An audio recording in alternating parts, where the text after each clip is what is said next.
Welcome back to Razmafzar TV. Hi, Bede. How are you doing today? I'm good. How are things? Very good. How is the weather like in Australia at the moment? Well, it just stopped raining for the first time in a week. We've been getting massive amounts of icy cold rain, even snow in parts of New South Wales that haven't had snow in 20 years. Wow. Um, yeah, massive cold front hit us with lots and lots of water. We've had floods, we've had trees blown over. Uh, Luckily, nothing in my house yet, but yeah, Very good. it's been crazy weather, really crazy. Very nice. Pete, today we are going to talk about Heraklion Archaeological Museum. As we talked about it, you know that as well. I just came back a Mm. couple of days ago from Crete in Greece. Beautiful, and I Mhm. visited two major museums. One was Historical Museum of Crete, and one was Heraklion Archaeological Museum. And we are going to talk about it. It is the most important museum in Crete, and the second most important in Greece as far as archaeological finds are concerned.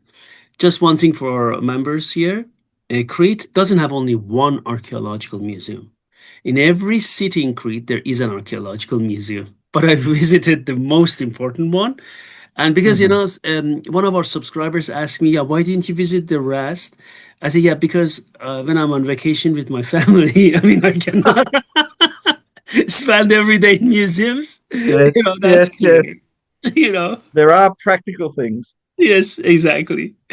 So we are going to talk about it. I'm going to share this, and really, really unbelievable what we are going to see. Okay, this is going to Oh, start. This is the first one, just to have an imagination what is going to expect us.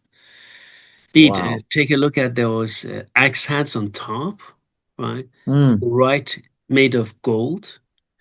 On the left is bronze, right? Axe head, but look, what is it shaped of, right? Yeah, This, a leopard, and but it's look at the decoration on it. Rather than just these spots, they've got like triple spirals yes. and other shapes. I mean, it's really, really beautifully done.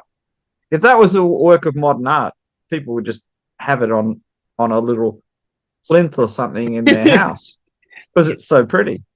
And guys, one good thing about Heraklion Archaeological Museum, not only here, most of them come from Knossos Palace, but they have Mhm. many sites, and these are scientific excavations. Thanks heaven, they are not those things which were confiscated from all those smugglers. They all have track. They all know when they were made, which date, and where. Mhm. That's beautiful, isn't it? That is a wonderful thing. I mean, you see reports of finds, and then museums come in and expert archaeologists, and they're excavated properly, and you get 100 times more information than somebody digging something up and selling it on the black market. Yeah. Uh, because you just lose so much information. And I mean, it's all very well to say, "Oh, now I own this wonderful thing," but it's a much more wonderful thing if it's in context. Yes. Yes. Absolutely. And please, we're going to see them all in detail, but look at there was dagger handle. This one on the right side, Pete, is this So dagger. it's the one on the top, yeah. Yeah. So And please, originally there, yeah, go ahead, go yeah. ahead. Go ahead, please. I was going to say originally there would have been a wooden or bone core to that, and the gold was wrapped around it. You can see the rivets on the top of the blade where the core was attached to the blade. Yes. This is a Yeah. typical early Bronze Age thing Yes. of not having a tang, but having like a flat section at the top of the blade, and you rivet the handle parts onto that. Which Yes. we say, oh, it's not really strong, but it basically means they didn't hack at things with it. It means they were stabbing with it, probably. Yeah. Uh, but beautiful gold work. And look at how simple the design is in terms of it's just rectangular holes and circular holes. But look at how brilliant a design they can make with just such simple ideas. Yeah. It's Unbelievable. very impressive. Unbelievable. Yeah. And look at the disc shape bead here. Yeah. Yeah. It's so obviously this is going to be the base of the pommel. And probably it was a bit higher up on the handle, and there may have been, like a wooden bulb or something like that. It's so difficult when you see these things, and you just wished a little bit more had survived. Because sometimes when Yes. they dig them out of the ground, they can tell by the color of the soil whether rotted wood was there or whatever. I mean, I'm assuming these are so old that even things like bone could have deteriorated Yes. um, Yes. in that time. But yeah, Mhm. that's gorgeous. Amazing. So what Yeah. is this Heraklion Archaeological Museum is of course is located in Heraklion, the capital of the island of Crete, is the largest as I mentioned that and the most important significant in Greece. And it has really really interesting things, really one. What so it has archaeological finds from Knossos Palace, other major Hmm. Minoan, right? That's what this civilization was back then in Crete, Greece. Hmm. They come from Zagros, Malia, Agia, Triada, many areas. What did Hmm. they have? They have frescoes, weapons, jewelry, tools, pottery, sculpture, religious artifacts, and many things from Bronze Age society. So if we take a look here, for example, this is excavated in Quartier Mu, and they come from 1800 to 1600 BCE. Hmm. So luxurious swords and so, but we can take a look at them. So look at it. These are the things we Hmm. saw and the time period where they come from. Really old, huh? Oh, extremely old. Just let me Um, just show Pete because I don't know if I put that here on this. Let me just see if I did. Yes, exactly.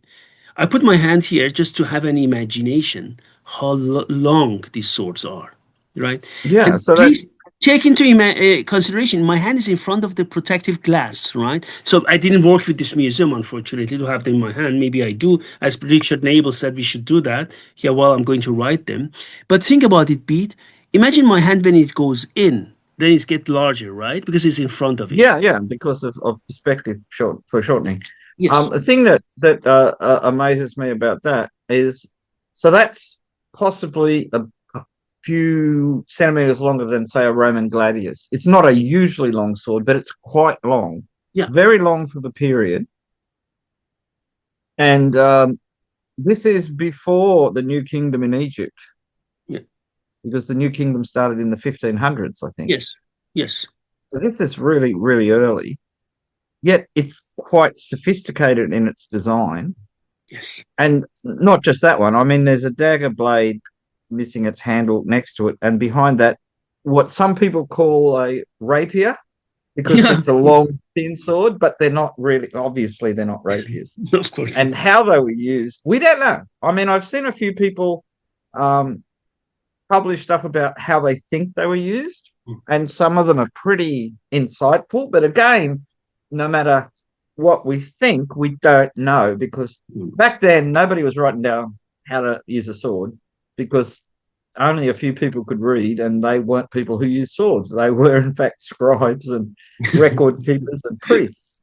Yes. Um, but Pete, yeah, that's take a look at this one, this long one, slender one. yeah, Do you see that what it has? It has a yeah. mid-range. It's got a rib down the center to keep it stiff and straight. So this is almost certainly purely a thrusting sword. At the time period that these were made, everybody had shields. So it wasn't fencing like modern fencing. The shield was the defense, the sword was for attack. Yes. And therefore, Um, a sword like that, the rib is to make it stiff enough to penetrate. I mean, well-made bronze, and this is probably copper tin bronze at that period, uh, is you can work hard on it to make it very stiff and springy. And certainly in the first part of the Iron Age, they still could make bronze weapons that were harder and tougher than the iron and early steel weapons. The Yes. big advantage of iron was it was everywhere, whereas this stuff required tin, and there was small amounts of tin in Anatolia, and more in, like, I think southern Kazakhstan, Yes. but the majority appears from the studies they've done recently to have come from Cornwall in Britain. As a matter of fact, I also read scientific articles by colleagues who just say that there was a trade. They imported tin from Anatolia because just you mentioned that it's also. Yeah. Well, I think there's been a shipwreck off the Anatolian coast, and they analysed the trace components in the tin, and it was from Cornwall, which meant the trade routes were huge. I mean, we're talking Cornwall is an awfully long way away, and they would have done it by ship because overland is not a good way to transport metals in the era before anything faster than an ox cart. Um, Plus, the trade from Turkmenistan and Kazakhstan that had to travel a long way overland. Yeah. Um, but I think the feeling that people had was that the original sources were in Anatolia, Yeah. but there wasn't enough, Yeah. Absolutely. which would make sense. So once they found out, and who was doing the trading back then, we don't know. I mean, in the ninth century BCE, it would have been probably Phoenician traders. But at this time, this is, 900, 800 years earlier. Yeah. Who knows who was doing the trade back then? Yeah. Maybe the Minoans themselves, So we because they had were a famous for their closer, ships. excuse me, Pete. We have a closer look at them. Let us Yeah. concentrate See, on this one first. Pete, look at this yeah. gold. Do you see this is like it has lines like fluted somehow? Do you see It's that? textured. Yeah. So it's Textured, yes. maybe there was an overall pattern. So Yeah. that's a what, like rock crystal or something, like quartz or something like that on the I think top. it's quartz. Yes, yes, yes, Yeah. that's right. So there you can see, I mean, you can see the rivets, the rivet heads where the facing of whatever it was under the gold has all Yeah. rotted away, but the rivets are still there. Here, you And that, mean? and This that, one? yeah, yeah, This one? and This one? Let me show it. yeah, This one? uh, Here I we have think one there's as one, well. yeah, one right at the top. Yeah. So this handle is much more substantial than, say, the dagger handle was, which only had a row of rivets. This is riveted all over the place. And you can see that with the dagger blade next to it, there was no projection up into the handle. Yeah. Whereas on this one, from the rivets, it must have gone almost to the top of the. Well, you can see it. I mean, you can see the metal going almost. Well, it goes all the way up to the stone. So that's a much more substantial handle Yes. than the daggers. One one Um, thing I need to mention regarding that, I was reading different articles on them. There was a British archaeologist who excavated these items here, and he's very controversial on the islands because he did excavations were scientific in Knossos temple, but he restored Knossos temple by and he added many new elements to it because of based on his yeah, yeah. I've, imagination. I've read about it. He brought in an artist to Yeah, help him, yeah, and sometimes there was this much of a fresco, and the yeah. artist was undoubtedly a great artist, but not scientific. So he's very This was Sir controversial Arthur there. Evans, wasn't it? Yeah. He's very controversial Yeah. there. And Well, the thing is, what he did was really quite amazing. Nowadays, you could never do it. He bought the site of Knossos yeah, and then did whatever he felt like, yeah, because there wasn't at the time there wasn't an organized department of antiquities that had resources. See, this is the problem in the past, was people didn't have resources Governments didn't have resources. Academics didn't have resources. It was down to people with enough money to do it themselves. Fleeman in Troy, a very rich man, so he financed his own stuff. But what should have happened, and it couldn't at the time because governments were worried about other things, not archaeology. And And Pete, he did yeah, it's something. We talked about it, and I just said to you that I try to, especially also in Iran, to fight against this idea, old seated ideas among some colleagues, archaeologists, because they don't understand the function of weapons.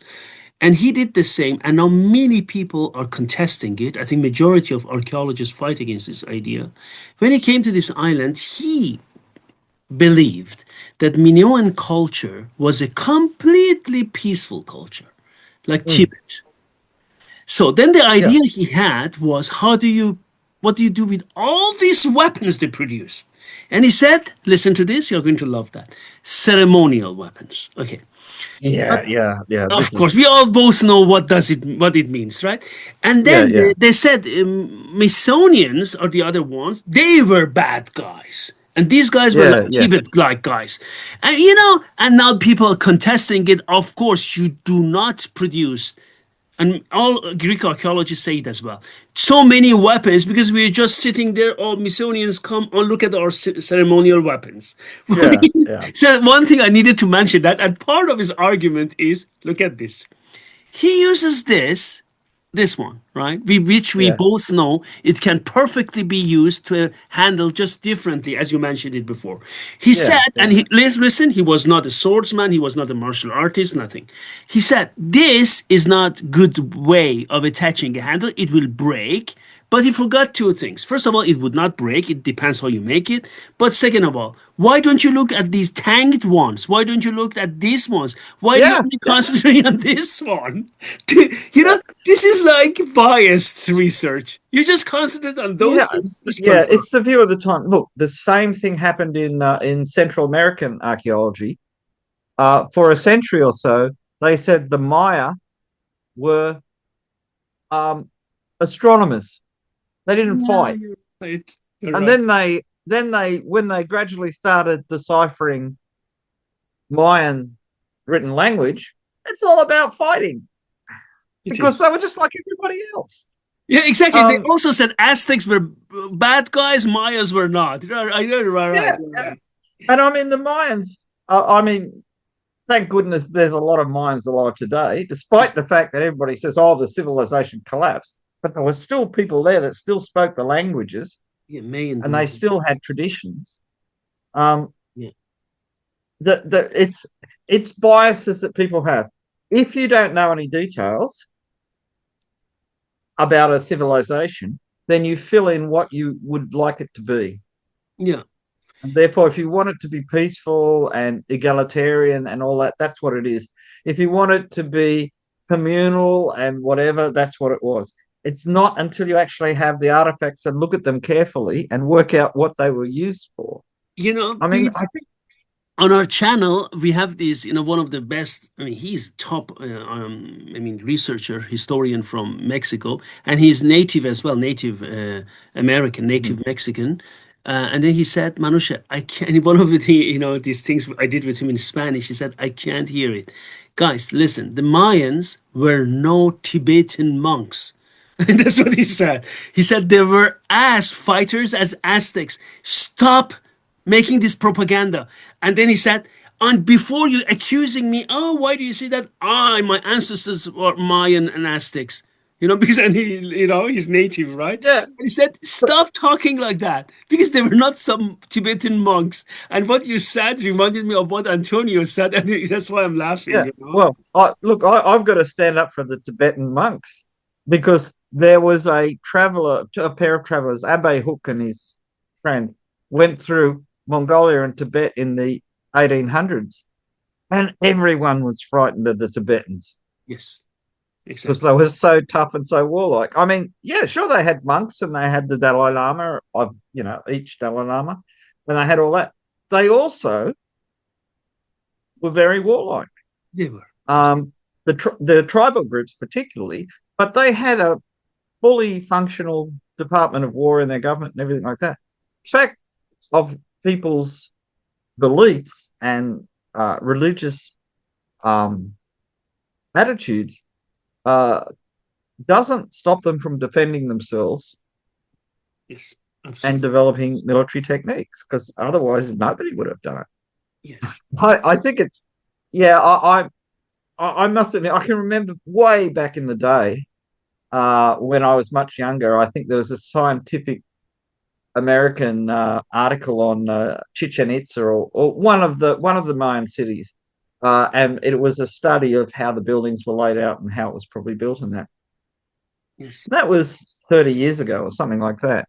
Yes. And how much understanding of Mayan civilization has changed since then. Yes. And the same thing is true of the Cretans. Yeah. When Minoan civilization was imagined, because until they had a lot more artifacts, it was a lot of imagination. It was this peaceful civilization.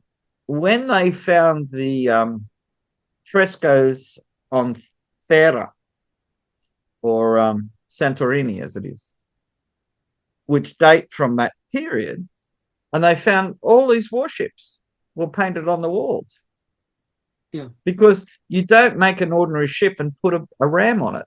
A ram is only for a warship. And and they said, oh, they only paddled their boats. What the pictures were showing was guys paddling back that way, because when they rowed it, it would go in the direction of the ram. When they paddled it, it went in the direction of the turned up stern, because that's how you beached ships. They didn't necessarily have docks and harbors. They would come up to a beach. The ancient Greeks did the same thing. And you would pull the ship up from the stern onto the beach. Yes. And then you would have ladders, and you just walk straight off the ship onto the beach. And when you wanted to go away, you would push it off the beach. And so there's, as you were saying about people who are not swordsmen or have never practiced any martial arts, people who were never sailors or saw how ships were used, making comments about how ships work, Yes. can be very, very confused. Yeah. Pete, take a look at this now. We have the whole dagger. Oh, that's beautiful. Beautiful, Look huh? at the I mean, the blade has got quite a complex cross section, hasn't it? Yes, it does. I mean, that's very sophisticated.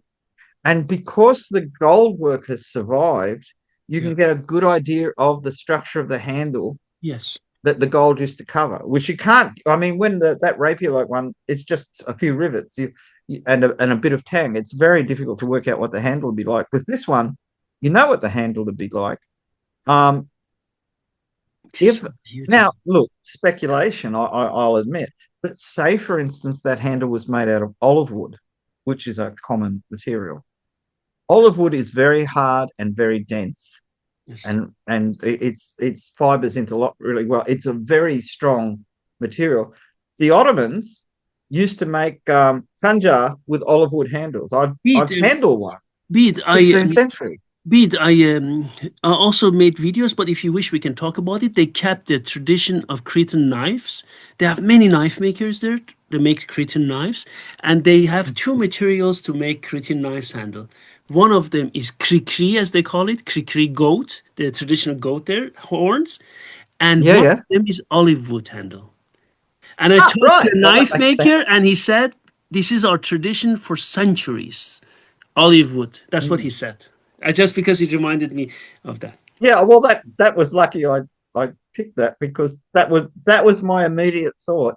Yeah. If you're going to make, because there's no trace. If horn would not leave a trace, it would be completely eaten up by insects, and wood wouldn't leave a trace. If it had been bone, there probably would have been traces, Yeah. unless there's something that was eating the bone. I know that rodents like eating bone, because they use it to their teeth grow all the time, so they gnaw on bits of bone and that to control their tooth growth. Look at how nicely that's done. Now a close up For a shows minute, it. God. yeah, for a minute, let's not look at the gold, but look at the way the rivets are set in that Yeah. base of the blade. So if you imagine the base of the blade as a triangle, Yeah. or actually it's a diamond shape. you've got a rivet here, a rivet here, a rivet here, a rivet there. Yes. That Yes. gives you a very strong connection. Yes. I understand why people like Evans would have thought this is really weak because no knives were made like that in the 19th and 20th century. Yeah. Nobody makes knives like that anymore. Yeah. Um, but again, our ideas of knife fighting are very different too. These knives look like they were mainly for stabbing, Yeah. even though they've got sharp edges. Those edges were probably to make the stab work better rather than like cutting. Yes. So therefore, that type of grip would be if you're pushing in. That's a strong enough way of attaching the blade. Once you start hitting hard objects with the edge of the blade, that's when you start to increase the tang length, which those swords showed. Yeah. Sword show. But, Definitely.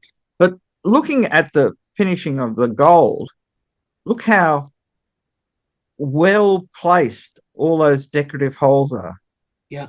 I mean, if you were Unbelievable. designing something now and you got that distribution, so you've got your horizontal slots, your circular holes, your vertical slots. Unbelievable. Oh, they're alternating vertical and horizontal. I didn't notice that until I just started talking about it, and all of a sudden my brain said, "Wait a minute."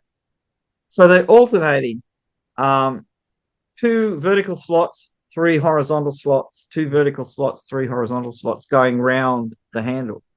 Yeah. That's it's just really good design. Unbelievable. Yeah, you're right. I didn't pay Yeah, attention. Here is a no, exactly horizontal, vertical. Yeah, you're right.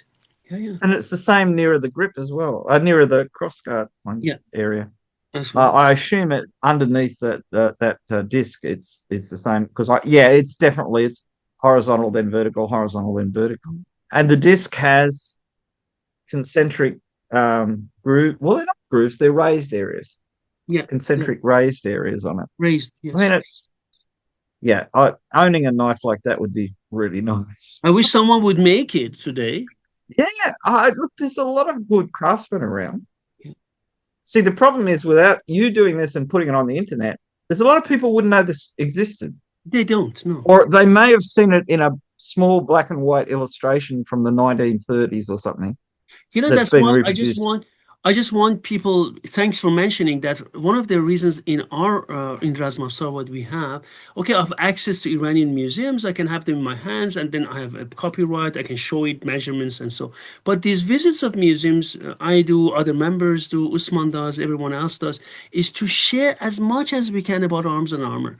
Because what I have now in Heraklion, you cannot find most of them on the internet, unfortunately. I don't even know why, No, you know? I think it's just that when people put stuff on the internet, it's stuff that's easily available to them. And that means if you're in London and you go to a museum there and you put it on the internet, everybody in the world sees it. If you're in Paris, if you're in Rome, if you're in Milan, any of these places, people might know that that collection is there unless they've seen a book about it. Like I know about Bologna, the um, the civil museum there, because I've got a catalogue from there, and it's got beautiful weapons in it. I know about the Museo Stibit Mm. because of the incredible collections there, and Vienna. But a lot of people don't know about it because they haven't stumbled across the book or they haven't had an opportunity to see any photographs from there. I was the other day, a few weeks ago, well, maybe a few months ago. Life, time flies.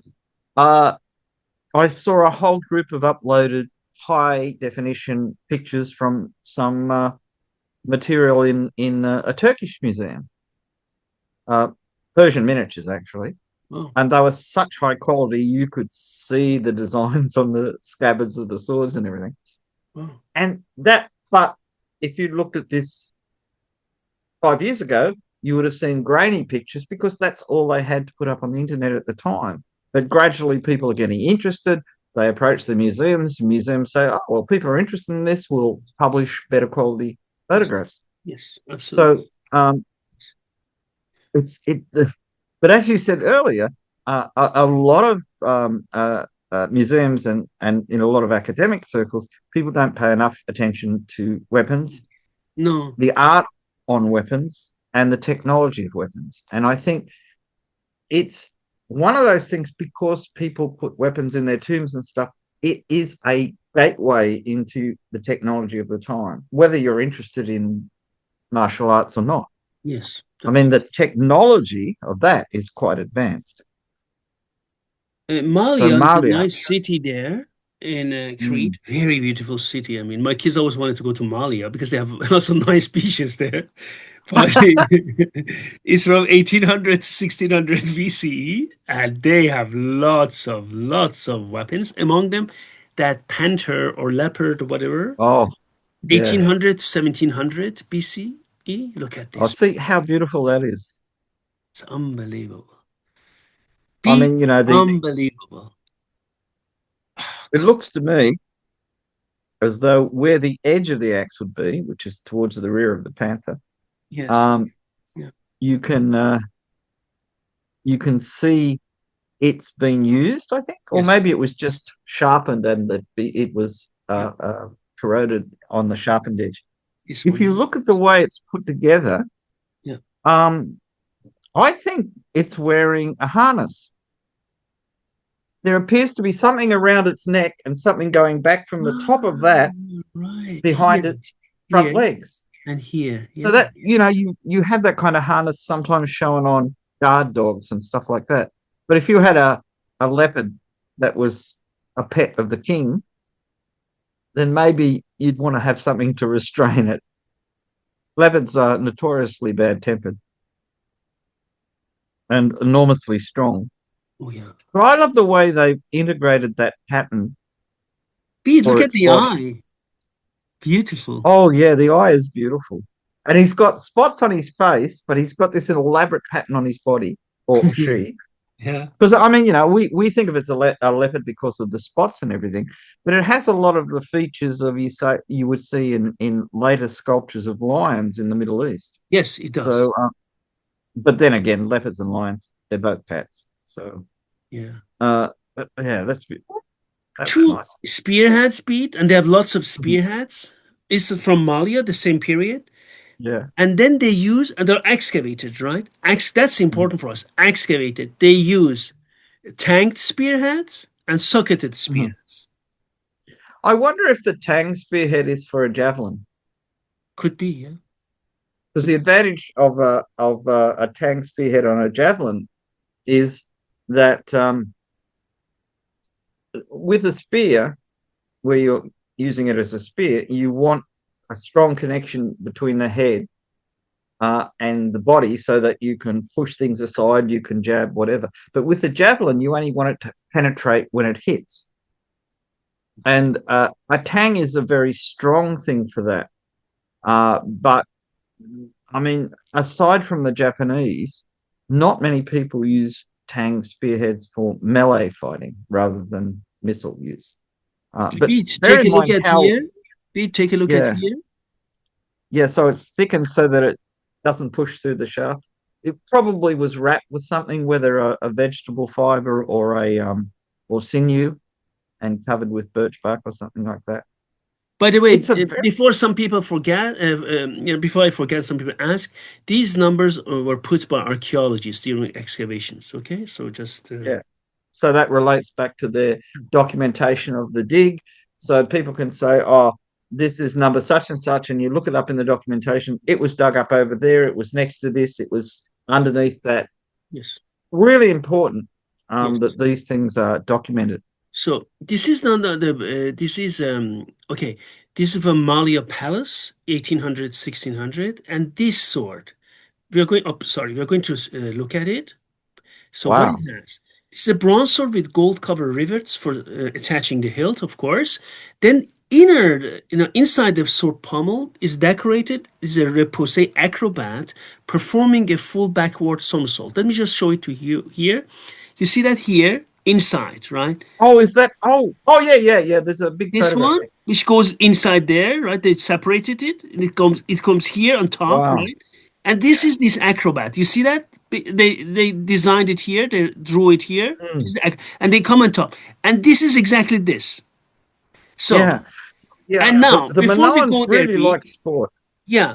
So A full backward somersault, his depiction on the sword may indicate, according to our colleagues, archaeologists, that this Mhm. acrobat performed the somersault over a sword sat upright at the risk of his life. Now, references to such leaps of death by both male and female acrobats are found in later ancient sources. Look at this beat. Let us That's just completely concentrate. possible. Yeah, I mean, it wouldn't have to be used for that. It could be they really like depictions of acrobats Yes. and sporting things No, uh, yeah. because you see And them look at everywhere. this beat. But Look that's a at this. really interesting interpretation. And leaping over this sword would not be easy because if No, you it's made very any long. mistake, It's really long. yeah, it's got. Notice it's actually the thing that immediately came to mind is those small swords in 18th, 19th century, Yeah, cloche something, where they have a broad piece at the base yeah. for for fencing defense and a long thin point for stabbing. Exactly. I It's need to say something. Some people say, oh, a small sword was a new technology, developed a new idea. Guys, look. It was- I mean, it really is shocking when you realize how old some of these ideas are.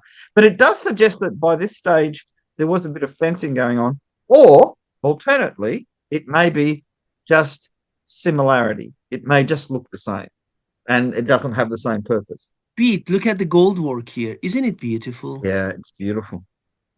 Mm. See, this is again, the level of artistry and the high technology. I mean, gold is a soft metal, but you have to keep annealing it to keep it at the right level of softness while you're working it. It's not an easy process. It's easy compared to engraving steel, but it's not easy Mm-mm. in absolute terms at all. And plus, you've got to be an artist to come up with a design. So we have open air sanctuaries and also sanctuary of Anemophilia in Akanes, 1700 1650 BCE. This And is these are so open early. air sanctuaries. And now we are going to take a look at them. Here it starts. Pete, I don't know how Yeah. many of these axes I have seen in this museum. Mm, They come from that size to mhm, large, bigger than my body, mm. and weapon And this size. is these double-headed axes are the labyrinths from whence we get the name labyrinth. Yeah. And they have a They were, name for it. What was there? Where I don't find it now here, but we will come back to it, right? And look at them. These are, yeah, okay. So these are these ones, and okay, these are these. That we come back to this double axis. These yeah, are these. These yeah, are weapon size beat. They are like this one. They're yeah. These are much more solid than some of the ones I've seen from excavation reports. They yes, look like you could hit somebody with one. yes. Some of them also have like nicks on the edge. Oh, so they did hit somebody with one. Yeah, yeah, they do. And look at this sword. This is very beautiful. Beat. Oh, do I see that? Yeah. Do you see that here? Yeah. Like Oh, a it has a boar? kind of wolf's head. Yeah, it's a boar, I think they call it, right? Is it? Oh, yeah, because it's got tusks. Yes. Yeah, I'm too Look much at this looking bit. at It's Viking stuff. here. It's chiseled here. Do you see that? It's here. I should have So made it is closer. this a sword or a really big spearhead? Because Uh, those two slots look like something where you would tie on part of a hand. I mean, they could be just decorative, yeah. but it looks more to how long. Oh, I suppose we'd have to see the dimensions, but it looks more to me like a really long spearhead. And if it's It's got a really bore long, on it, Pete. It's really long. It's not short. I mean, that much. hmm. That much. All right, so maybe 50 centimeters, 60 centimeters, Yeah, 60, I would something say. like that. Yeah, 60. I'm just thinking if it's got a bore on it, is it meant for hunting boar?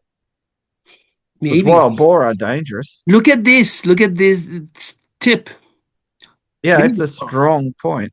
Yeah. I mean, it's not like latest, things that were meant for deep stabbing, but this is meant for doing a lot of damage. Yeah, yeah. Um, I'm looking also, are there ridges on that concave part from the handle end to just past the slots where the boar's head is? So is it like half of it's a blade and the other half is reinforced? with I don't know. I raised just can edges. tell you something. Do you see here this one? Do you Yeah, see the cursor? And this one? This yeah, one for rivets. Do you see that here okay. and here? Do you So see this yeah, one? this is really interesting. Yeah. Uh, see, sometimes you see something and it answers a lot of questions, and sometimes you see something and it asks a lot of questions. And this certainly does ask a lot of questions. I mean, my mind is jumping around with what it could be. I mean, how it could be used. You could put just a sword handle on it and fine. Then there's no real excuse for the slots unless something was put. If it was meant for hunting, a lot of boar spears have little cross pieces to stop the boar if it charges you running up the spear. Whether they really did that or not, I don't know. I've had relatives who used to hunt wild pigs, Ah, like this and German Sauspieß. Exactly. that's what I was thinking. Maybe that's Sauspieß. it's for that, or maybe this was really mounted on a long shaft, and the the um, the whole back half of it towards the handle had some kind of fitting on it to connect it to the shaft. Because that's why I'm interested in the ribs. Like to me, it looks like it's got an I-beam cross section for the right half of it, and then it's all blade from the wolf's head down to the tip, Yeah. like it's for cutting and stabbing. Really interesting. See, you Very you never intricate know. design, Bede. I should have made a better picture. I have pictures, close-ups. I Yeah, forgot. But it really looks like that. The chiseling is very intricate. Very yeah. nice. It's a really nice piece of Yeah. art. Yeah. Whether or not we know how it was used. Yeah, and as I said, it could be just a regular sword. Yeah. And I might be reading too much into it because I'm a bit of a